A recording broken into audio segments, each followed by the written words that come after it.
হরে Krishna everyone, good evening. তো এখন সন্ধেবেলায় আমি প্রসাদ পাচ্ছি, আর প্রসাদে রয়েছে, এখানে রয়েছে ডাল, এটা হচ্ছে আলু সেদ্ধ, আর এটা হচ্ছে পাঁপড় ভাজা, আর এটা আমি সকালে বানিয়েছিলাম পরোটা, যেটা এখনও রয়েছে।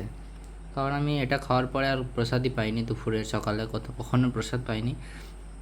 এটা হচ্ছে ছোলার ডাল, এটা হচ্ছে পরোটা, যেটা আমি বানিয়েছিলাম। তো এখনও একটা রয়েছে, যার জন্য আমি নিয়ে নিয়েছি।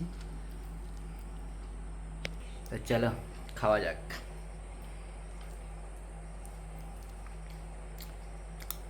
পরোটাটা তখনের থেকে এখন মনে হয় বেশি ভালো লাগছে আমার। আমি বানিয়েছি তো আমার ভালো লাগবেই। তো হরে কৃষ্ণ, আবার দেখা হচ্ছে নেক্সট ভিডিওতে। হরি বল। মহাপ্রসাদ।